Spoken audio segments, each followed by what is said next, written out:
Olá a todos. Hoje nós estamos aqui no nosso podcast Método Científico com uma representação de um campo profissional muito relacionado à ciência, tem ciência até no nome, né? É a polícia científica, a perícia científica, que integra, em alguns estados, integra a Polícia Civil, em outros estados, chega a ser até um órgão independente. Então hoje nós vamos falar aqui com o médico legista, Dr. Arthur Sudário, e o perito criminal, o senhor Aldenir Lins, que são da Polícia Civil da Paraíba. Sejam bem-vindos aqui ao nosso podcast Método Científico. A gente vai falar hoje como é que se dá realmente a investigação criminal, como é que se faz uma perícia, como é que a gente analisa o corpo de delito, né? As nuances do processo criminal, as nuances do processo de investigação de um crime, até a gente chegar à conclusão e a gente no final vai saber se é possível, se existe o crime perfeito, né? Ou se o perito é capaz de desvendar qualquer parada, qualquer crime, né? Queria que você se apresentasse. Arthur, Lins. Primeiro, mais experientes. Olá, Veja, eu sou Aldenir Lins, sou paraibano, sou aqui do interior do estado da Paraíba, sou nascido em Pocinhos, resido aqui em João Pessoa há 33 anos, né? Então, sou formado aqui pela Universidade Federal da Paraíba, tenho 25 anos como professor, né? Fui professor da rede pública, professor aqui da rede particular, dos cursinhos, inclusive até no próprio concurso, né, que a gente participou, né, eu dava aula, ministrava aula, né, não o assunto que caía para os peritos, mas para os demais, que à época eram os agentes, né, na época também era chamado motorista, que hoje são agentes operacionais, né, dei aula naquela época, e eu sou do concurso de 2008, né. Então, entrei na polícia, né? No caso, eu fiz o curso de formação somente em 2014, né? A gente teve realmente um curso atípico, né? Esse concurso foi bem atípico porque se prolongou aí por 3 governos, né? Então, foi realmente um concurso muito demorado e estou aqui há 9 anos, né, na área de perícia criminal, né, atuando especificamente nos locais de morte violenta, né? Atualmente eu estou como chefe de perícia criminal, né, do núcleo de criminalística da região do Brejo, né, da região de Guarabira, né? Mas durante 9 anos fui dedicado apenas às perícias chamadas perícias externas, né? Que são aquelas perícias, né, onde ocorre a morte violenta. Então, tenho aproximadamente quase 800 ocorrências, né, que atendi de morte violenta. Então, por aí, hoje a gente vai fazer realmente esse passeio, esse debate, né, envolvendo a ciência, né, a parte que cabe à polícia na investigação, né, por parte de elucidação desses crimes.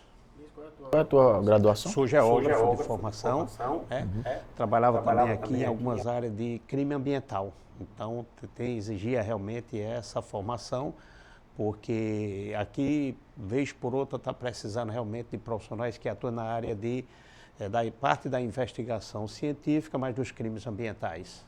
Boa. Arthur. Bem, meu nome é Arthur, eu sou médico. Sou médico cirurgião geral, né, coloproctologista e sou médico legista do último concurso de 2021. Eu sou de Brasília, na verdade, não sou nordestino, mas me considero um nordestino já. Foi Boa parte acolhido da minha vida é aqui no Nordeste, né? E eu fui morar em Fortaleza com 16, 17 anos, né? Tem uma parte da família que é cearense. Meus pais são cearenses. O pessoal de Brasília, assim, boa parte, quase todo mundo é de fora, né? A leva grande de lá. E foi em 2008 para 2009 eu fiz vestibular para a Universidade Federal de Campina Grande, para medicina, e passei. Aí, desde então, fiz o curso de medicina aqui, em Campina Grande, e gostei da água da Paraíba, vamos dizer assim, né? Fiquei por aqui, arranjei os empregos por aqui, né?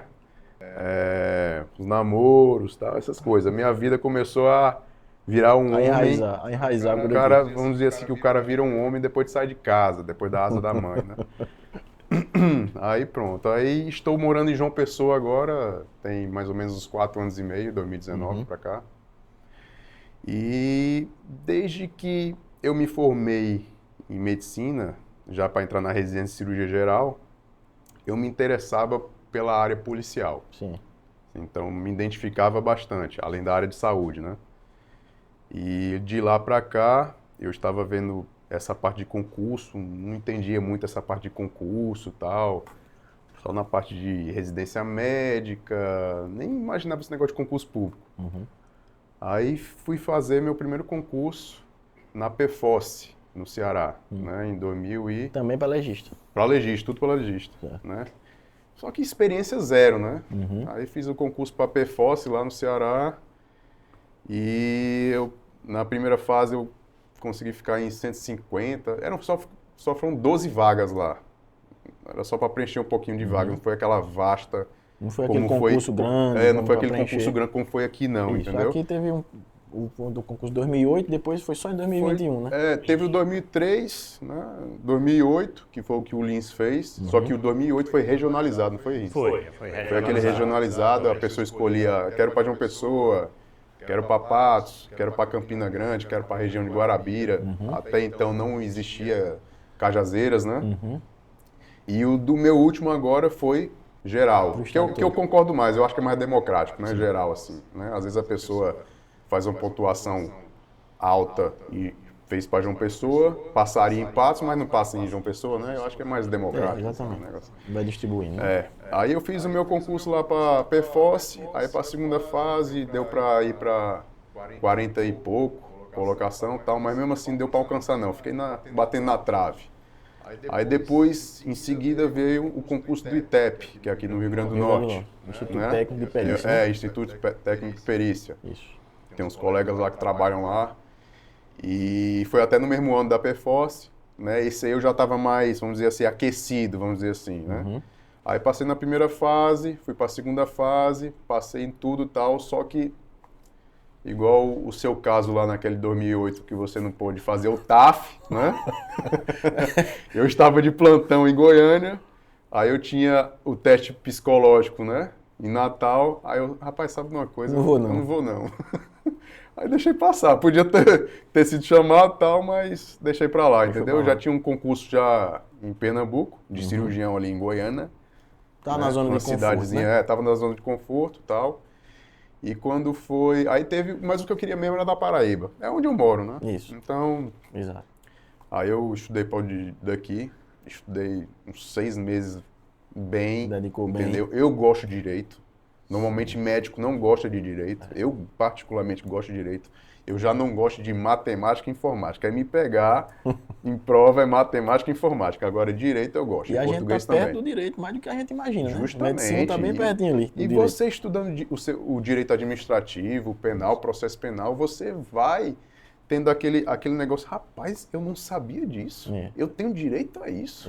Você vai se surpreendendo. Não digo que está próximo na prática clínica, mas está próximo no campo de atuação. Ou seja, hoje as relações do médico com o paciente, com o local de trabalho, com a sociedade, e o direito rege muito bem isso aí.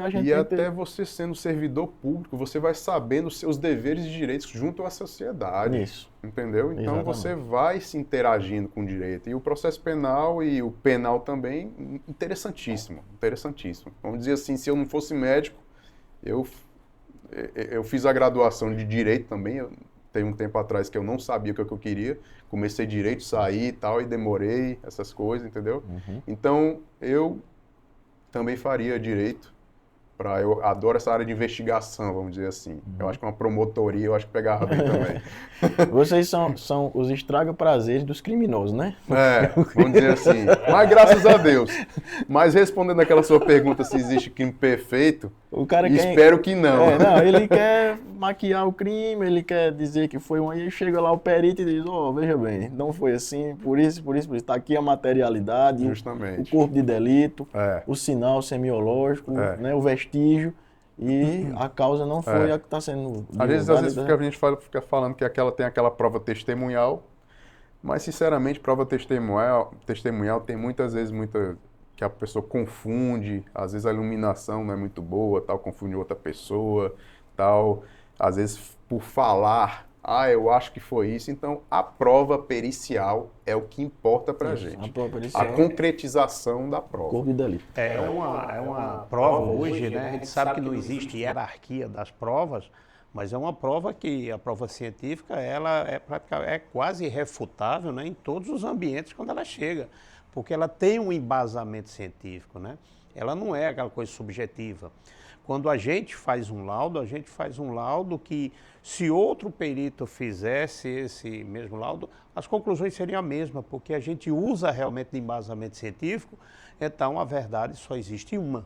E aí, quando a gente analisa todo esse corpo de delito, todos os vestígios, então a gente consegue realmente, eu sempre costumo dizer, às vezes a gente sai de uma cena de crime que às vezes a gente ainda não conseguiu realmente entender aquilo. E quando a gente leva esses vestígios, que começa a estudar todos esses vestígios e vai construindo o laudo, no final eu digo, é realmente uma mão na luva, ela se encaixa. E até o momento em que não se encaixar, é porque está faltando ainda a interpretação de cunho científico em cima daqueles elementos, né? O local, né, a cena, o corpo de delito que você encontra, a posição do corpo, fala com você, não é isso? Isso. Rapaz, eu converso muito até com as manchas de sangue, né? Eu já converso com o cadáver. Né? Fala comigo. Eu converso muito com os vestígios, inclusive... Tem alguns casos, eu vou relatar aqui, das pessoas tentarem maquiar a cena. A ideia de uma simulação, seja querer simular o suicídio, simular a questão do homicídio, e rapidamente a gente consegue, a gente vai ficando realmente com um olhar mais apurado, né? E muitas vezes a gente já consegue identificar que tem alguma coisa errada naquela cena. Então tem algumas situações, daqui a pouco eu vou mencionar, né? Aqui em João Pessoa, pessoas fizeram realmente uma maquiagem achando que realmente vai enganar a polícia, né? Mas é o ledo engano dele, né? E quando a gente começa a trabalhar situações que foram realmente bem interessantes, né? Porque algumas situações na própria cena, junto com a delegada, no caso, e a gente já conseguiu, e a delegada já deu voz de prisão à acusada que estava no local. Outras situações eu me reuni no momento da necrópsia juntamente com o médico legista, e a gente nesse trabalho conjunto, né, quando realmente se faz a quatro mãos, né, realmente vai fortalecendo, né, o trabalho. E no mesmo dia também conseguiu, a gente repassou as informações, depois de um trabalho conjunto, criminal, legista, a gente conseguiu passar essas informações para a delegacia conseguiu prender também acusado. E isso é um trabalho realmente fantástico, porque todos eles, né, que a gente participou, que apresentou essa prova pericial, prova técnica, todos foram realmente acusados, né, foram realmente com todos o direito da ampla defesa, mas julgados e condenados, né? Ou seja, a justiça realmente prevalece. É interessante. Pegando um gancho que Lins falou, que tem muito... Bem, tem a autoria, né? Ou autorias do crime, né? No local de crime. Então, muito que Lins fala também é aquela parte. O autor vai querer ver sua obra. E muitos vão até o local para ver a concretização. O criminoso, né? O criminoso vai ver a concretização. Entendeu? Então, às vezes, já começa um estudo dali, né? Do local de crime, tal. E a parte testemunhal, essas coisas, entendeu? Existe o ramo da psiquiatria forense também, não é isso? Existe. Que o médico psiquiatra, ele vai estudar, vai decifrar a mente criminosa.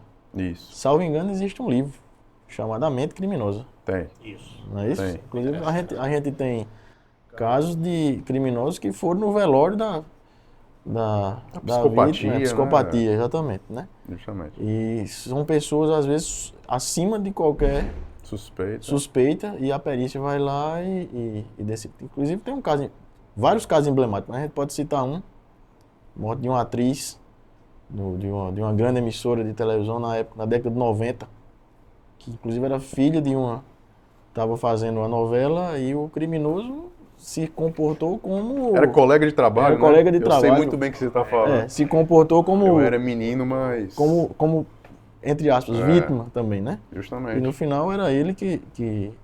E foi o trabalho da perícia que... E aqui, então, a gente tem muitas situações dessas que não chega a ter essa questão de ser divulgado à mídia, né? Então, às vezes, são trabalhos que ficam realmente no anonimato, fica só no âmbito da polícia, da perícia, mas... E, às vezes, demora, às vezes, para pegar até realmente uma ramificação criminosa, então, prefere realmente não fazer uma divulgação ampla, até para que consiga realmente abarcar toda realmente essa célula criminosa. Mas aqui em João Pessoa a gente tem também muito dessas situações, né, em que muitas vezes o que é que acontece? O próprio criminoso volta para o local do crime para verificar, né? Às vezes é um fato até curioso, mas às vezes ele fica observando se vai ter alguém ali do meio que vai fazer alguma, que eles chamam X9, né? Será que alguém vai fazer alguma denúncia aqui à polícia? Porque no ambiente, na cena ali, é aquele momento que está muito quente, efervescente, então ali é onde circulam muitas informações. Então, às vezes, o próprio assassino, ou ele vai ou manda alguém para ver se alguém vai fazer alguma informação para a polícia. Então, às vezes, ele está ali justamente para inibir, porque muita gente no meio, principalmente nessas áreas, né, de comunidade, o povo sabe quem é que está executor, né? E tentar confundir, né? Fulano, Desviar eu acho que eu vi ele falando com fulano de tal, não sei o quê, para tentar despistar. Às vezes o mandante comparece, né? Porque nem sempre, às vezes tem o autor intelectual e tem aquele que vai executar. Então vai um ou vai outro, mas sempre realmente isso é uma realidade nessas cenas de crime. Vou fazer uma pergunta para vocês agora em relação à parte do organograma da polícia científica, né? E até saber o seguinte, por que que em alguns estados, por exemplo, aqui na Paraíba, a parte científica está ligada diretamente à Polícia Civil? Então, primeira pergunta, vocês são policiais civis? Somos. Sim. Não é isso? Mas, por exemplo, no Rio Grande do Norte já é um órgão... A parte. A E parte. lá não é policial. E lá não é um órgão policial. Não é policial. Isso atrapalha em alguma coisa o trabalho? Na verdade, vamos lá, são diferenciações. Por exemplo, o ITEP, no Rio Grande do Norte, é um instituto à parte e não é polícia, certo? Já no Paraná e Espírito Santo, por exemplo, né, são instituições também separadas da Polícia Civil, mas são policiais também. Tem porte de arma, tem toda a credencial. Polícia científica, né? Polícia científica. Que a Polícia Científica ela não está ainda posta ainda no artigo 144 da Constituição, né, que reconhece todas as polícias, os setores de segurança do país, né? Polícia Federal, Rodoviária Federal, Penal e assim vai, Civil, Polícia Militar. Deve ter, eu acho que tem que ter força de polícia, porque é um trabalho que envolve... Não, com certeza, principalmente pode para o ser perito intimidado, criminal. exatamente. Principalmente para o perito criminal. Isso. É risco de vida, Risco de vida, entendeu? É exatamente. risco de vida. A gente frequenta ambientes, né? E às vezes o pessoal questiona, mas local lá sempre vai ter realmente muitas guarnições, sim. Mas às vezes a gente tem esse percurso, esse deslocamento sozinho, e a gente tem muitas áreas aqui que é realmente área de risco, e esse deslocamento requer muitas vezes assim um olhar muito atento. Então tem que ter uma formação realmente policial, porque não é fácil. Então quem vai adentra realmente essas áreas realmente de favelas, né? Então são áreas realmente críticas, são sensíveis, e realmente precisa realmente de treinamento, do porte de arma, é uma necessidade. Sim. Então, mas aqui na Paraíba, especificamente, Polícia Civil, né? Polícia Civil está atrelada à Polícia Civil. Então, se não me engano, são 24 estados hoje no Brasil que já são separados da Polícia Civil. E a tendência já eu acho que tem até uma resolução, se não me engano, né, Liz? Da STF, em 2 anos, já a separação total de todas as polícias civis, ou de todas as polícias científicas da Polícia Civil. Mas com status de polícia, né? Com status de polícia, é o ideal, é o ideal, entendeu? Então, a luta hoje é realmente para que a Polícia Científica ela entre no rol da 144, né, da Constituição, para que seja realmente considerada, né, órgão de segurança, né, envolvido na parte da segurança pública. Você vê uma das últimas que entraram, por exemplo, antes se chamava agente penitenciário, né? Então ela não estava inserida. Hoje realmente criaram, então hoje existe a polícia penal, que ela entrou nesse rol da 144. Então, o que Arthur está falando é justamente isso, essa ideia se a perícia ela entrar na 144 para que ela realmente ganhe esse status de autonomia, né? Hoje a gente faz parte realmente de fato e de direito dos quadros da Polícia Civil, né? Vou fazer uma pergunta para vocês, é o seguinte, como é, né, que é a atuação de vocês do ponto de vista assim, a linha de ação, vamos supor, acontece o fato, como é que chega a comunicação, o momento inicial, quem é que é acionado primeiro, certo? Quando vocês vão ao local do crime, como é que chega o corpo para você analisar? Lins, como é que é a sua atuação no local, seu laudo, sua comunicação, sua transmissão de conhecimento e corroborando o trabalho do médico legista? Eu queria que você me falasse essa linha de ação. No momento que acontece o crime, né, então existe alguns protocolos, né, de procedimentos. Então, naturalmente, ocorreu aquele crime, e seja o crime de tentativa ou o próprio crime de homicídio, então é acionado naturalmente a primeira força policial que chega ao local é a polícia militar, né, que é a polícia ostensiva, né, essa força ostensiva. Então chega ao local, aqui a gente tem um protocolo que o SAMU também compareça para que ele possa realmente identificar se está em óbito ou se ainda há realmente essa possibilidade, essa chance de prestar o socorro, né? Porque realmente o setor realmente que tem profissionais, né, habilitados para identificar, né, se está em óbito ou não. E aí o SAMU comparece ao local, a Polícia Militar aciona realmente, né, hoje a gente tem o CICC, que é o antigo CIOP, o CIOP aciona a delegacia de homicídio, né, no caso aqui da capital, das grandes cidades, a delegacia existe, a delegacia especializada de homicídio, né, em algumas cidades menores do interior não, é a delegacia plantonista. Então o delegado aciona a equipe de perícia, né, do Instituto de Polícia Científica, né, que aqui a gente abrange, a gente cobre 100% do estado. Os 223 municípios hoje ele é coberto, não há nenhuma zona que fique realmente na escuridão em termos de atendimento. Então, tanto a perícia criminal, a perícia médica ou a perícia realmente química, né, identificação, por exemplo, de drogas.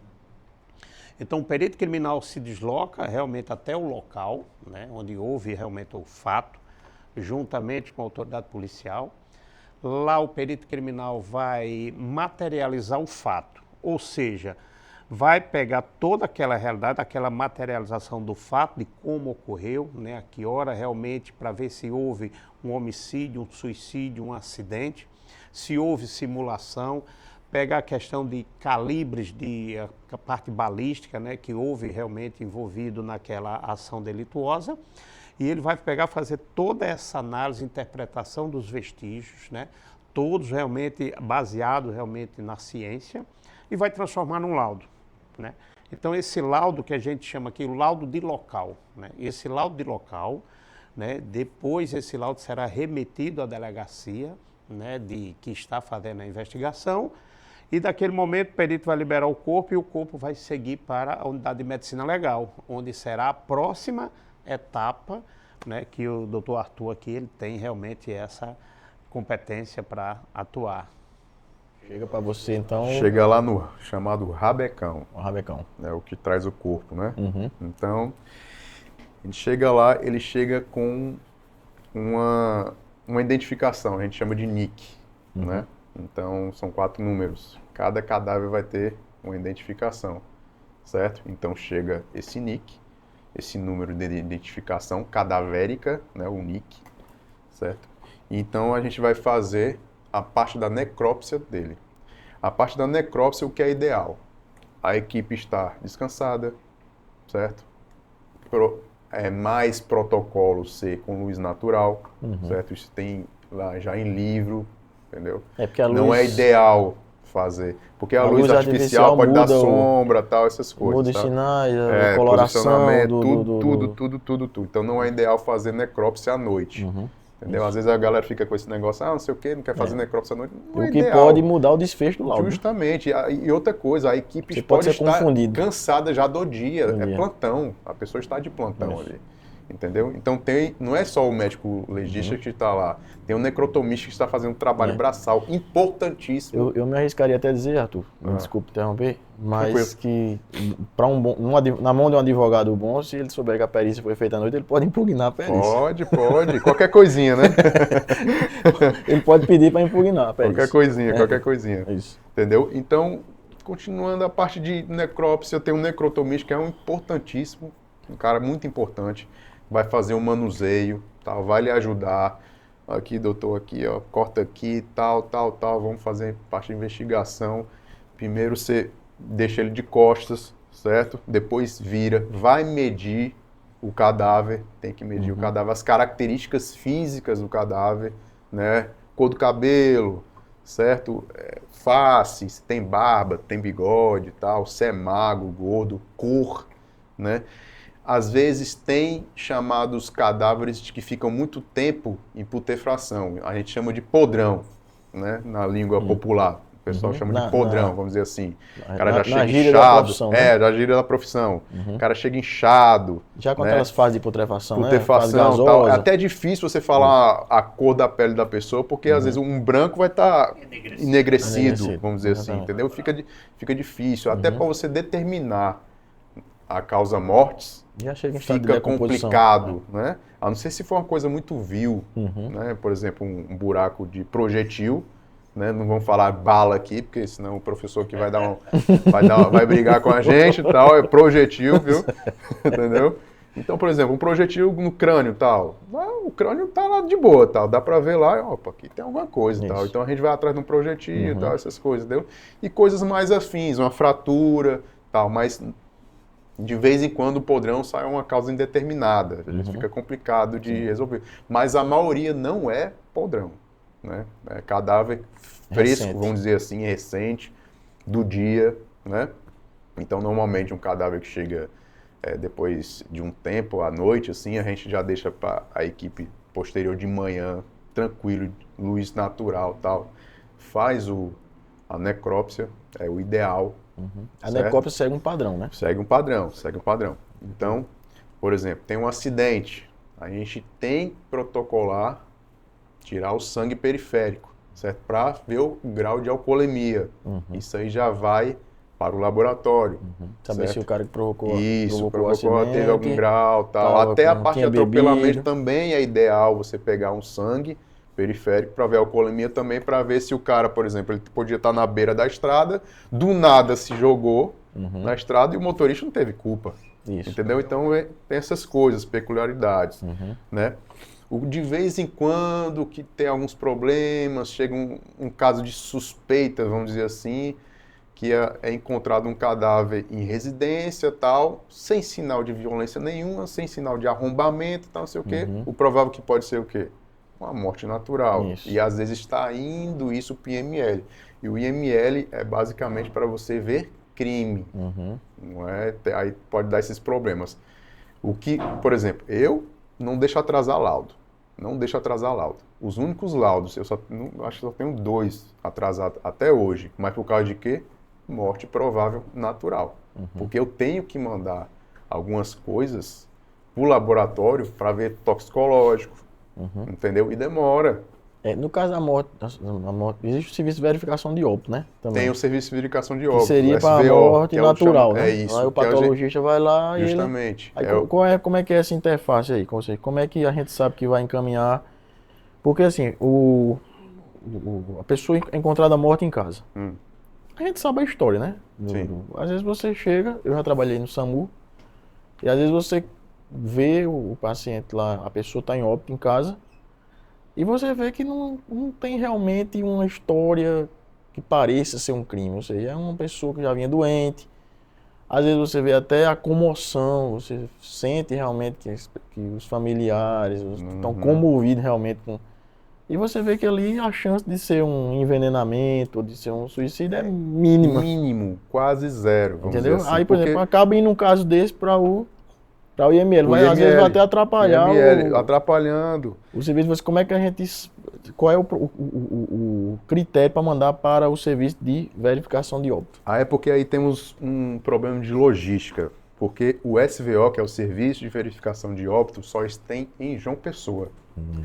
Aí, por exemplo, tiver um problema desse em Cajazeiras, em Patos, aí a logística fica ruim para trazer um cadáver desse para o SVO em João Pessoa. Mas, por exemplo, um médico da comunidade que já conhece o caso do doente, o médico da unidade de saúde da família, aquele paciente já era acompanhado, ele já tem um prontuário na unidade de saúde da família. Mesmo ele não tendo presenciado a morte, mas ele pode dar o atestado? Pode e deve. Esse que é o ideal. Só que acontece que, às vezes, tem esses procedimentos em que o delegado pede a remoção do cadáver, porque às vezes o policial militar falou, não, ele falar que ele caiu, tal, mas vamos ver, uma pessoa está em pé, certo? Posição ereta, tem um infarto fulminante, o que é que acontece? Cai. Ela vai cair. Ela vai cair. Justamente. Um pequeno corte. Então, é aquele negócio. Então, deve ser verificado isso aí. Tá certo que isso é uma faca de 2 gumes, entendeu? É uma faca de 2 gumes. Mas até que se prove o contrário. Ó, a pessoa Mas existem os sinais da morte natural também, né? Tem também. E o médico, independentemente dele ser nomeado como perito oficial, como é o seu caso, mas o médico, ele... No geral, ele pode ser perito, né? Chama perito ad hoc. Às vezes a pessoa tem a histórico de pressão arterial alta, cardiopatia, alcoolismo, tabagismo, tem câncer, tal. Até se prova o contrário, é morte natural. Entendeu? Então, às vezes, está acontecendo esses negócios que já estamos verificando, fazendo uns estudos em cima disso aí, que o ideal é a parte da prefeitura, o médico da comunidade, da prefeitura, verificar o óbito, entendeu? E não ir para o IML. O médico do SAMU pode dar taxa de óbito? Pode. É isso que a gente está verificando, já fazendo estudos em cima disso aí, para depois propor isso a posteriori. A parte do médico do SAMU ir lá verificar, entendeu? Então, ele mesmo pode falar, rapaz, eu acho que eu estou desconfiando disso aqui, tal. Tem que falar com o familiar, é importante, entendeu? Ah, ele era depressivo, tomava isso, falava que ia se matar. Aí já tem uma suspeita. Aí já muda, né? Aí já muda a história, entendeu? Mas a maioria dos casos é morte natural. Entendi. Entendeu? Então tem isso aí. Aí a gente faz a necrópsia, certo? Aí fecha, o necrotomista fecha.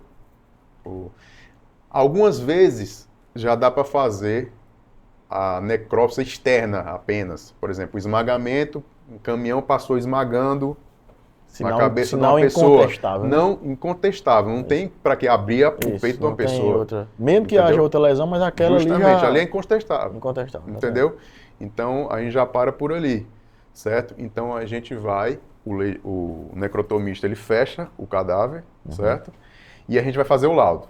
Eu, normalmente, faço o laudo, tento fazer no dia, certo? Já está tudo fresco na cabeça, tal. Faz um sistema, certo? Então, a gente tem um prazo também na perícia, toda a perícia, né? 10 dias para fazer o laudo.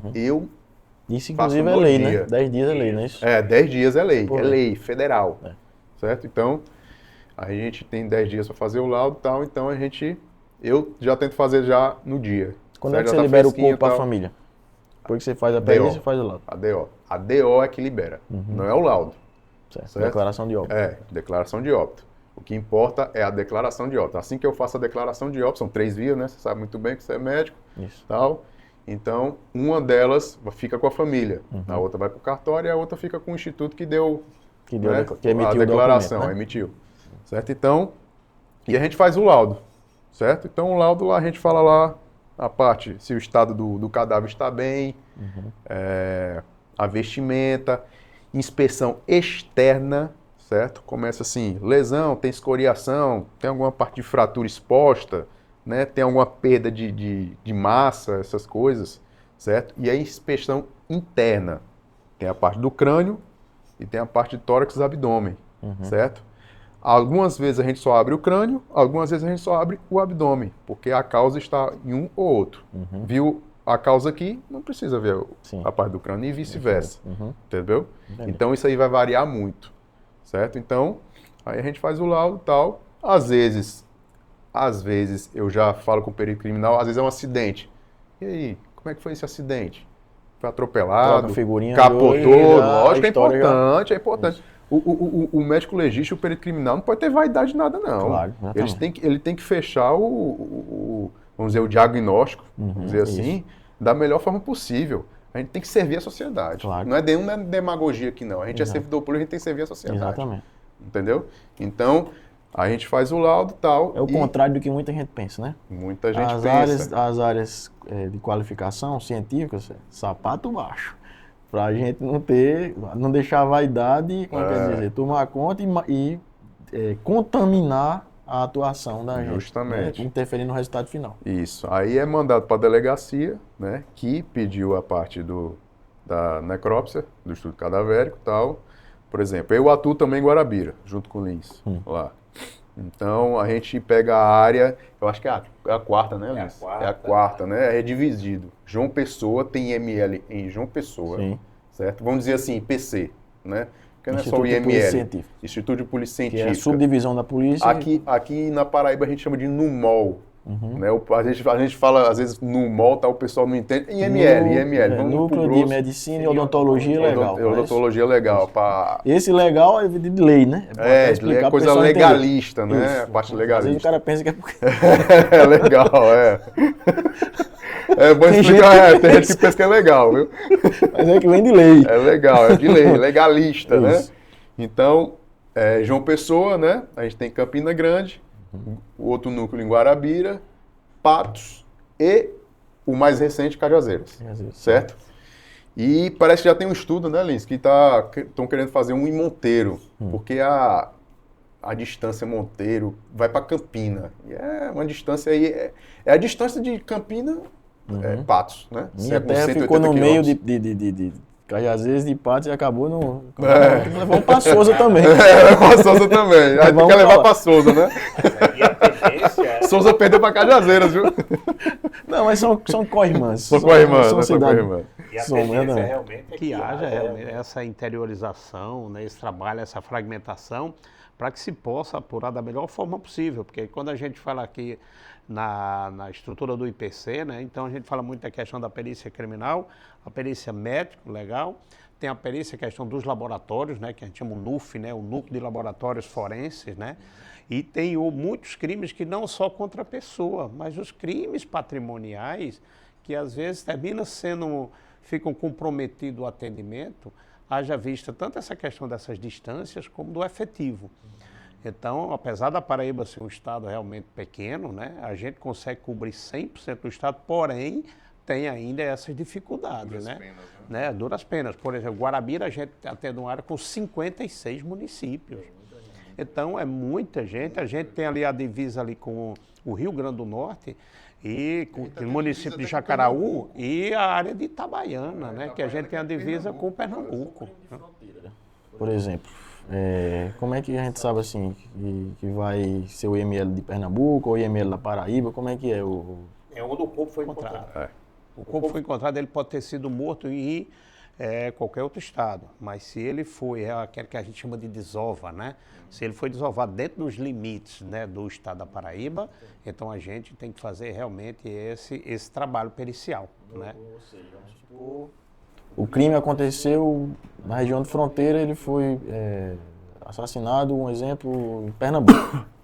Mas aí atravessaram a fronteira e o corpo foi jogado, foi encontrado na Paraíba. Então ele vem a cargo para a Polícia Civil. Então, mesmo ele sendo natural de Pernambuco. O crime ocorreu lá. Agora, se aquele crime tiver um elo com outros crimes acontecidos lá, vamos supor, no dia aconteceu um acerto de conta entre duas quadrilhas e aquele mesmo cartucho que foi encontrado ali, aquele mesmo calibre que foi encontrado, certo? Foi encontrado também no outro que foi desovado já no estado. As polícias se comunicam, é isso? Se comunica, Saulo, bem lembrado. Hoje a gente tem o SINAB, é um Sistema Nacional, né, de Balística. Hoje todos os elementos balísticos que são tanto coletados pelo método legista como o perito criminal coleta no local, hoje do jeito que a gente tem um banco de perfil de DNA, que é a nível nacional, hoje esses elementos balísticos chegam aqui no laboratório de balística de João Pessoa e eles são analisados e eles serão inseridos todos os seus dados, né, no sistema. E esse sistema é nacional. Então, o que acontece? Como o Brasil inteiro adotou o SINAB, então muitas vezes a gente chama de dar um deu match, né? Ou seja, as características de um projétil aqui pode acontecer com um projétil também lá em Pernambuco, ou seja, que tenha sido expelido pelo mesmo cano de uma arma. Então, a arma que provocou o crime aqui, essa mesma arma pode ter provocado um crime na região de Pernambuco. Então, quando analisa, a gente dá match. Então, as polícias se comunicam, né? E assim, é interessante porque a gente está fechando bem esse cerco e conseguindo identificar a quantidade de crimes que ocorrem, né, na nossa região, que foi praticado por uma única arma.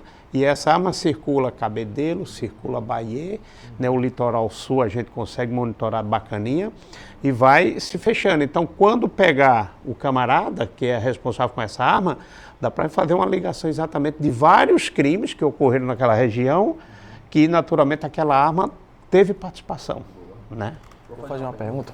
Não sei se vocês vão poder falar sobre esse caso, porque eu acho que talvez pode ser sigilo, pode ser sigilo. ele ainda esteja... Mas aí você diz se puder falar ou não. Ou até onde pode. Uhum.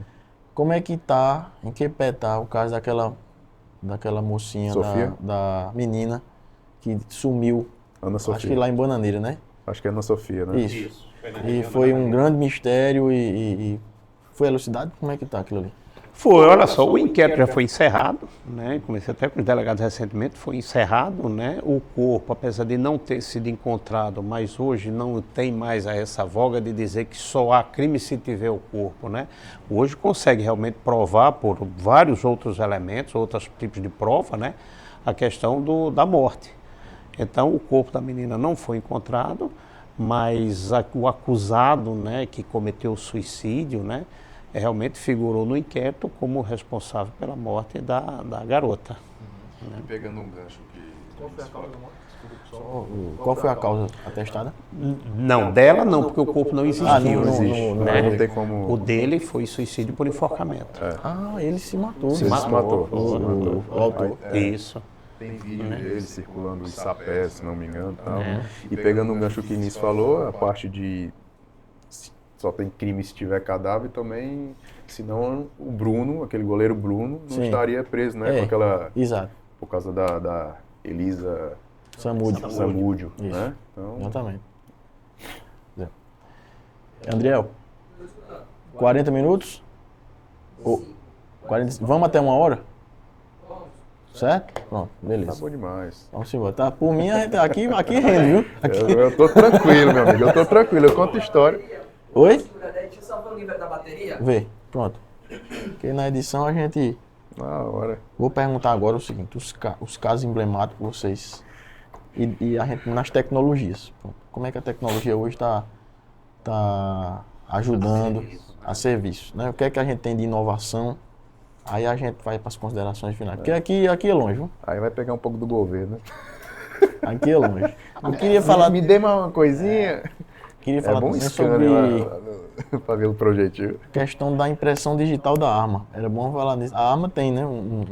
A ranhura do cano. É exatamente essa que eu falei que o SINAB, sempre que o projeto passou pela arma, é a identificação. Eram impressas, né? Realmente essas impressões que ficam no projeto eram provocadas pelo cano da arma.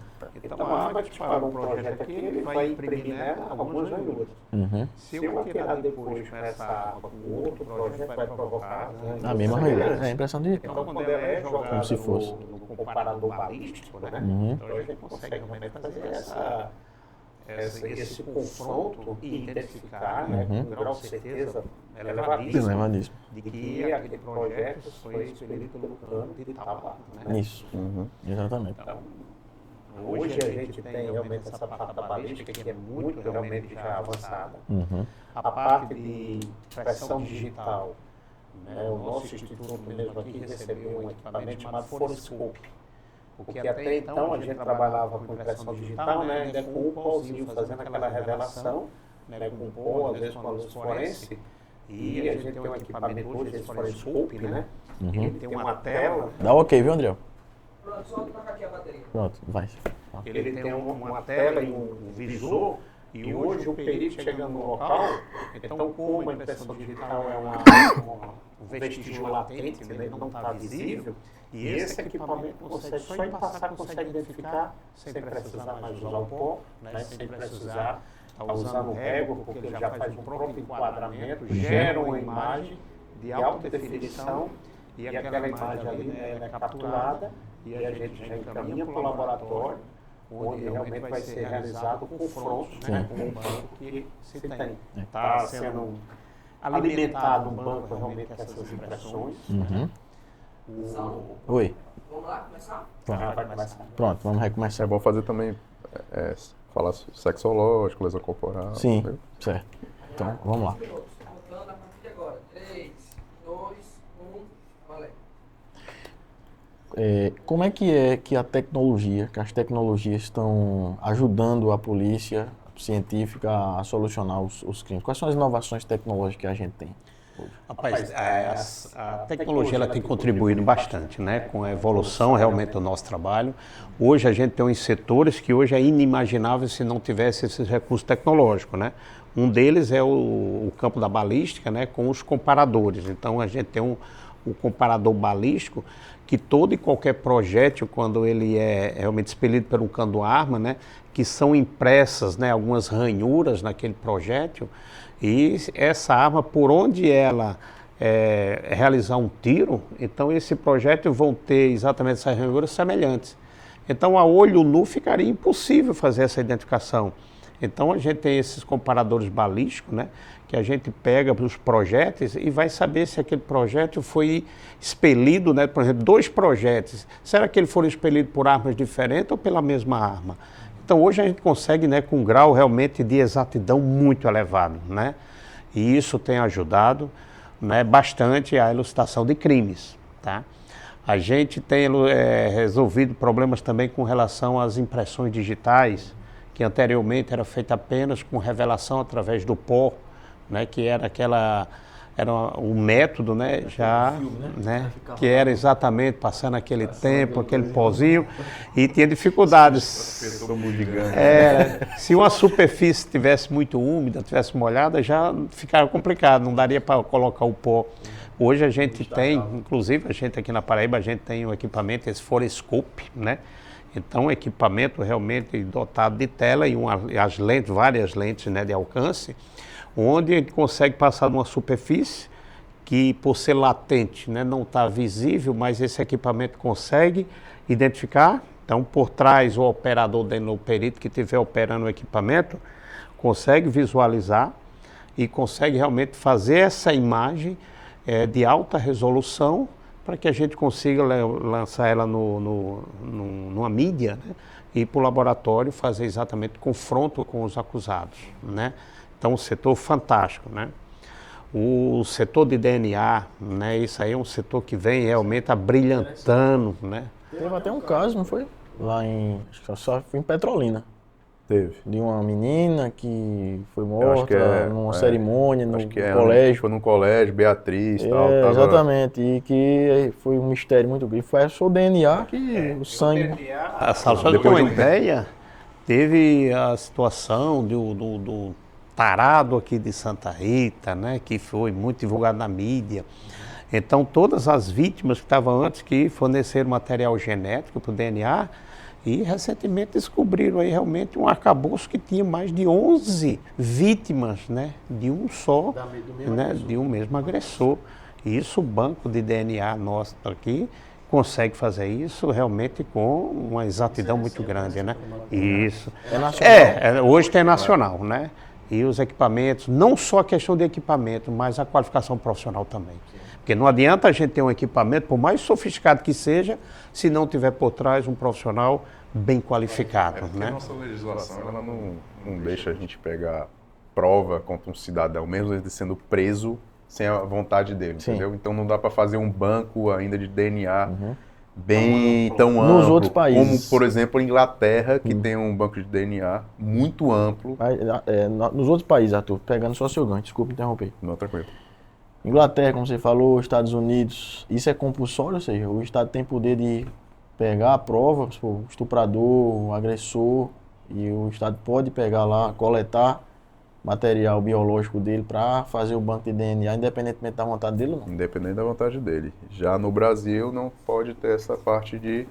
Tem que ter autorização dele, mesmo sendo preso. Mas entendeu? isso pode mudar a partir da legislação, né? Se o Pode, Congresso Nacional mas legislar... é muito difícil, né? Porque é aquele negócio, você está violando aí um direito humano, vamos dizer assim, entendeu? Então já fica uma complicação. E é muito difícil a parte do... Só que esse criminoso aí, ele pode fazer mal a muita gente no centro, né? Então, nesse caso aí, quem estaria violando o direito humano? Ele que está praticando o crime? Eu concordo. Ou o Estado que está defendendo a sociedade dele? E eu concordo com sua opinião, entendeu? O negócio é o Congresso refletir o que a sociedade quer, né? Então... Questão muito de legislação, né? Causa pétrea e muita coisa que mexe. Então, é a mesma coisa não é tão simples. É a mesma coisa de falar que presidiário não pode trabalhar. Que eu acho meio que um absurdo, né? O trabalho dignifica, né? Justamente, entendeu? Trabalho Até dignifica. para diminuir pena, tal, Ocupa a trabalhar mente. para a sociedade, para o mal que ele fez para a Exatamente. sociedade. E o cara começa quando você trabalha, você começa a se achar útil. Justamente. E aquilo ali é uma coisa que você começa a planejar uma utilidade sua para consigo e para com os outros. Então, o trabalho, ele é uma coisa assim, divina. Ele só te coloca para frente. Uma coisa que eu acho muito bacana nos Estados Unidos é justamente o próprio nome dizer, Estados Unidos, mas cada um tem sua lei, cada um tem sua legislação. Cada estado lá tem seu presidente, vamos dizer assim, entendeu? Seria o governador, né? Então, é o governador, ele que sanciona tal lei feita pela Assembleia de lá, vamos dizer assim, os condados de lá, né? Então, cada um tem sua lei penal, né? Por exemplo, tem um estado aqui, tem uma lei que vai condenar o cara a 40 anos, num estado vizinho a 15 anos, ele vai pensar duas vezes fazer as coisas aonde? No de 40. No de 15, né? Ou, né? No De 40, de 40, exatamente. entendeu? Então, é uma coisa que eu acho muito legal. Isso faz com que o estado vizinho aumente a lei penal. Isso. E já está Entendeu? provado que o que intimida é a punição, né? Justamente. Então, assim... Tem até um livro, acho que falando sobre essa parte tem até uma equação matemática para essa parte de criminalística. E a psiquiatria forense, né? A gente não entrou muito nessa área, porque não é nossa expertise, mas se você for... Mas a gente tem algum entendimento, né? Sim. Psiquiatria forense. Sim. O criminoso, a psicopatia, você sabe que ele não tem sentimento de culpa, né? Nenhum. É uma das características, inclusive, Nenhuma. por definição. Ou seja, então ele só entende, a mente dele só entende o quão ele pode ter prejuízo se ele fizer aquilo. Ele não vai se convencer se você conversar com ele, porque ele vai mudar de... Não, ele só consegue ver que ele vai se prejudicar ou não, e o quanto ele vai se prejudicar. Então, o que intimida ele é o medo que ele tem naquilo ou não. E o que ocorre hoje em dia, por exemplo, é uma, vamos dizer assim, é até uma palavra forte falar, mas assim, uma romantização do presídio, vamos dizer assim. Porque o presídio, o que é que ele foi feito? Ele foi feito para tirar o elemento da circulação da sociedade. Não é para outra coisa. Não tem. Ressocializar é outros 500. Mas, a priori, é para tirar do convívio da sociedade. É eliminar o perigo. Eliminar o perigo, Isso. entendeu? Então, a gente tem que pensar antes na sociedade, na vítima, e depois ressocializar. Porque a maioria, eu acho que nem ressocializa, senão não teria tantas entradas, né? E ressocializar, talvez a gente possa interpretar isso como proporcionar a ele o que uma pessoa sociável faz. Trabalhar, estudar, Justamente. ter capacidade de conviver. Ele não pode estar também lá ocioso, né? Pois Entendeu? é. Planejando. Então, na verdade... Queria fazer uma pergunta para vocês, é o seguinte, um caso que ele marcou, os dois, né? Aquele caso assim que você, sei lá, você se comoveu, porque eu sei que você já passaram por muita estrada, mas é aquele caso assim que você, ou que você decifrou uma coisa que ninguém estava enxergando aquilo e você conseguiu elucidar e trazer um resultado diferente do que todo mundo estava imaginando. Alguma coisa que lhe marcou? Eu tenho muitos casos, realmente. Tem 800 ocorrências de mortes, realmente é uma diversidade muito grande e todas são diferentes, né? E uma das que realmente chama atenção é quando há essa simulação. Eu fico impressionado com a capacidade, né, que alguns algoz tem de realmente preparar, arquitetar, né? Faz todo o planejamento, executa e muitas vezes quer realmente ter aquela dissimulação de vou fantasiar o espaço ou o ambiente e vou tentar ludibriar todo mundo, inclusive a polícia, né? Então teve um caso agora de 2022, né? Onde a mulher planejou realmente a morte do esposo, né? Então tinha dinheiro, só que vivia realmente numa relação conflituosa e ela contratou, né, duas pessoas, né, aqui mesmo de uma pessoa, e simulou o assalto. Ela combinou o horário, viu a hora que ele ia chegar, já mantendo contato realmente com os algozes, e quando chegou, ele chegou um pouco, né, tinha consumido bebida, era no final da tarde, e aí aproveitou realmente esse estado um pouco ébrio, de embriaguez dele, e os dois simularam que era assalto, já tudo combinado com ela, né? E aí fizeram realmente aquele que a gente chama de desalinho, né, dentro do imóvel, mas que com grau de simulação foi péssimo. Então, para simular o assalto, eles retiraram realmente tudo que era gaveta de guarda-roupa, abriram as portas, tudo, mas dentro das gavetas é aquela coisinha perfeitamente arrumada, né?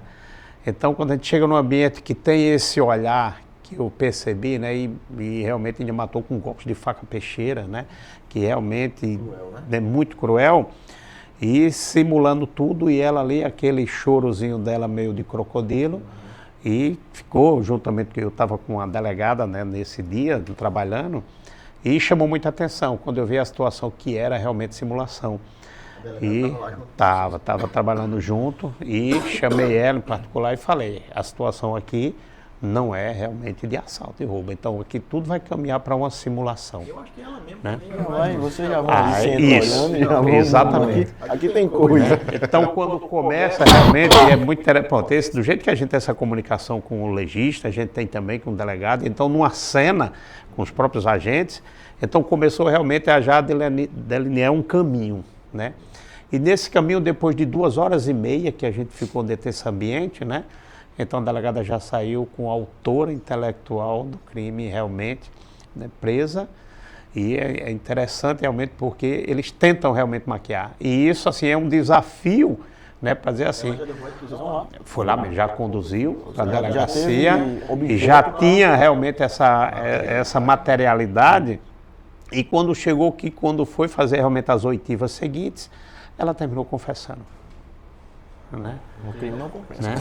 E aí realmente é interessante que tem muitos outros casos, né, dessas simulações, que dos suicídios, por exemplo, simulado, né? A gente tem muitos casos aí que marca pela audácia realmente dos algozes, né, na ideia que ele acha que vai realmente ludibriar todo mundo, né? Mas que no final, quando junta essa parte do entendimento científico, não tem como, cara. Então o crime realmente ele não compensa, e se for bem trabalhado, todos eles realmente serão o método científico a serviço, né, da verdade e da lei.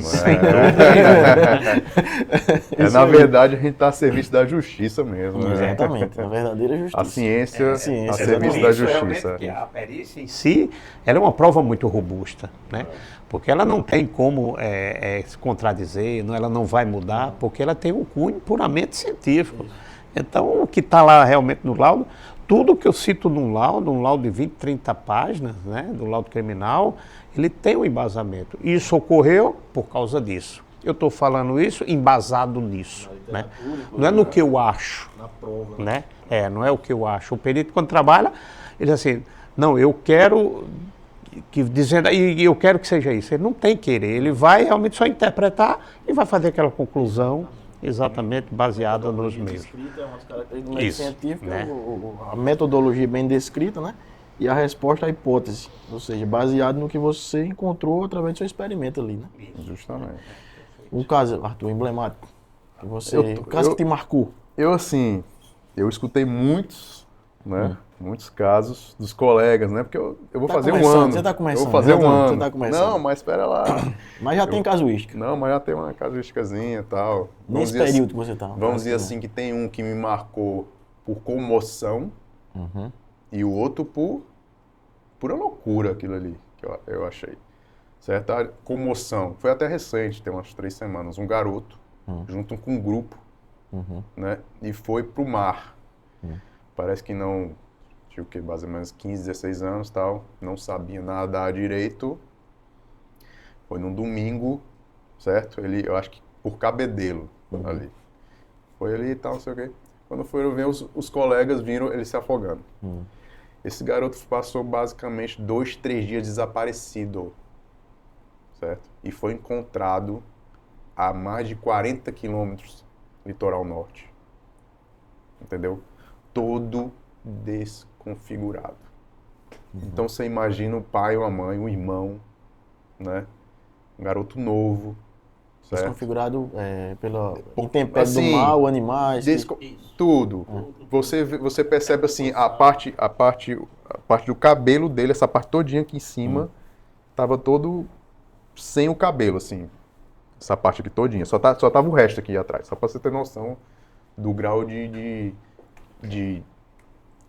tempo que foi exposto, né? Vamos dizer assim. Porque na água, dependendo da água, principalmente salgada, né? Vai ter um grau de podridão maior, vamos dizer assim. Além de quê? Ficar batendo em rocha, fica batendo em lama, na areia, animais marinhos, entendeu? Então você vai pegar muito o quê? Comer a cartilagem nasal, o lobo da orelha, as partes mais frágeis, né? As partes mais frágeis, entendeu? Que você não pode ser, não, isso aqui foi animal, isso aqui... Não, você vai dizer, isso aqui pode ter sido rocha, animal, tal. Então, quando eu já cheguei no IML, deu uma comoção, foi bater até reportagem lá, tal, essas coisas em Guarabira, né? Foi falar com a perita criminal lá, falou comigo também, a parte da reportagem e tal. A perícia foi pra lá, pra Guarabira, no caso? Não, a perícia foi para... porque eu não... Foi marcação, né? Foi marcação. Foi na área de... Foi marcação, que é a parte litoral. Das Saiu de 56, Cabedelo, das o 56 corpo cidades. dele foi encontrado em marcação. Sim. A região de Guarabira. necrópsia foi em Guarabira, entendeu? Que pega a parte de Guarabira. Aí então, lá você via lá, na parte, Arthur, tá, não dá nem para reconhecer, tá, não sei o que, tal. Eu já fui com a ideia, rapaz, vai ser um indeterminado aí, tal. Quando eu abri, sabe, vi a parte dos dentes. Eu acho que você estudou, eu acho que você lembra, róseos, parte rósea. Então, parte de asfixia, afogamento faz parte de asfixia, entendeu? Pulmão, certo? Bem vermelho, certo? Isso condiz com afogamento em água salgada, entendeu? Então, ali foi aparecendo a parte externa dele, toda quase apodrecida, mas aí internamente o cadáver falou comigo, vamos dizer assim. A causa da morte foi afogamento. A causa da morte, então, ali foi afogamento típico. Verdadeiro, que a gente tem aquele afogamento falso, né? Afogamento de parro, de branco de parro. Você tá muito bem. Você devia fazer a prova lá de Pernambuco, viu? Entendeu? Que é raramente, né, que tem. Tô inscrito. Entendeu? E aquele afogamento o completozão, o corpo imergindo, subindo, então, não sei o que. Às vezes o cara tem aquele afogamento que ele só vai a parte da cabeça, né? A parte de vias aéreas, entendeu? Então dele foi um afogamento típico. Conclusão, afogamento, não sei o que, falei com a família, tal, essas coisas e tal. Isso aí foi a parte de comoção. O outro foi um rapaz que estava preso, certo? Foi solto, entendeu? E começou a fazer live no Instagram, no Twitter, tal, não sei o que, falando, eu acho que tu viu, né, Lins, aí? Ele falando onde é que estavam as bocas de fumo, denunciando policial que pegava propina, então, não sei o quê. Ou seja, ele queria se matar, velho. Ele queria literalmente se matar. Não deu outro, eu acho que não deu um dia. Tá entendendo? Foi metralhado, vamos dizer assim. Entendeu? Então, tiro. Entendeu? Eu achei uma loucura, né, isso aí. Por isso que eu achei louco. O cara queria se matar. Só pode. Que ele foi contra vamos dizer assim, se ele mexeu com o lado do criminoso e o lado da polícia, vamos dizer assim, exatamente. entendeu? Ele foi não contra estou dizendo que a polícia é criminosa nessa área, não, então sei o quê. Mas, às vezes, tem criminosos que usam farda, né? E graças a Deus são poucos, entendeu? Mas tem, Assim como toda profissão tem mau elemento. Tem, exatamente. Então, tem uns bons e os não ruins. vamos ser hipócritas aqui, né? Então teve isso aí. Então essa parte de comoção é essa loucura desse cara que eu vi. Entendeu? Senhores, queria agradecer, certo? Realmente o papo é bom, o assunto é muito bom, interessante. Pode fazer uma parte 2, né? Acho que vai ter a parte 2, né, pra gente se aprofundar. Instigante. Já estão convidados, né, pra gente falar também a parte de, acho que a gente abordou pouco, a parte de sexologia forense. Sexologia, lesão corporal. Lesão corporal, a parte do vivo, Isso. né, a parte da identificação, a parte Só do para vivo. fechar, 90% do meu trabalho no IML é nos vivos. São nos vivos. O pessoal pensa que é só cadáver. É só cadáver, entendeu? Agressão física, né? Isso, avaliação Pra você saber a física, que é o graduação. carro-chefe, sexológico e tal. E na Foi parte lesão 2, corporal ou não isso. foi grave? Até pouco tempo atrás a gente tinha que ver também parte de DPVAT, né? Essas Sim. coisas aí. Graças a Deus isso saiu recentemente e tal, porque isso não é parte criminal, isso é parte civil. Civil, exatamente. Entendeu? Então vai ficar para a parte de perícia, parte civil. Mas eu né? queria fazer só a última perguntinha, que a resposta é com essa ampla difusão agora no estado, né, abrindo o IML em Cajazeiras, aumentando o contingente com o último concurso, vai ficar mais fácil tirar a identidade no sertão, porque eu lembro que quando eu fui tirar minha identidade eu sofri. Lá em Souza. Isso aí deve ser com isso. De madrugada, na fila, não tinha material. Tá mais fácil agora. Inclusive, já está mais fácil. Inclusive, hoje você pode tirar já a sua identidade, né, nos cartórios. Então, em alguns cartórios, João Pessoa, por exemplo, já tem acho que 5 cartórios onde você pode ir diretamente lá e fazer sua retirada de identidade. Na minha época lá em Souza, eu tinha que pegar uma ficha de madrugada lá aí tinha o material vinha de João Pessoa. Eu tirei aqui na época, né? Foi em 96. Eu acabei tirando aqui, eu estava vindo estudar aqui. Mas quem tirou lá era restrito. O material vinha identificação, né? E aí quando acabava o material, aí tem que esperar outra remessa. Mas eu acredito que hoje está mais fácil. Com certeza, e vai ficar mais fácil, né? Minha identidade ainda é de Brasília. Inclusive está sendo lançada a nova identidade agora, né? Identidade civil. E já está realmente aberto, mas hoje aqui tanto as casas da cidadania, né, é responsável, interior, mas os cartórios também, para poder fazer essa interiorização, que realmente é essa fragmentação de locais para que você possa tirar, né? Porque é uma demanda complicada que tem o IPC, cara, porque era muito centralizado. E são milhares todos os meses, não tem como, cara, não tinha como, né? Só nascendo gente. Né? Bom, acho que nasce mais, né? Graças a Deus. Pessoal, obrigado, viu? Vamos trabalhar a parte 2, que o assunto é interessante, mas eu me senti muito honrado, prestigiado com a presença de vocês aqui. Queria que você deixasse só a mensagem final para os nossos espectadores, nossos seguidores. Então, olha só, a mensagem, gente, que tem aqui, o IPC, apesar de ser um trabalho que muita gente tem aquela impressão que seja só trabalho com os mortos, né? Mas só para você ter uma ideia que a gente nem concluiu os 6 primeiros meses do ano, né? Mas o nosso IPC já tem mais de 22 mil laudos emitidos nesses 6 primeiros meses. Então, certamente, esse ano a gente ultrapassa a barreira dos 40 mil laudos quando chegar ao final de ano. E você vê que é uma demanda realmente muito grande. A gente tem uma diversidade de profissionais que trabalham com a gente. Não é só trabalhar com o morto, né, com a parte de morte. Né? O doutor Arthur mesmo falou, então 90% do atendimento é em vivo.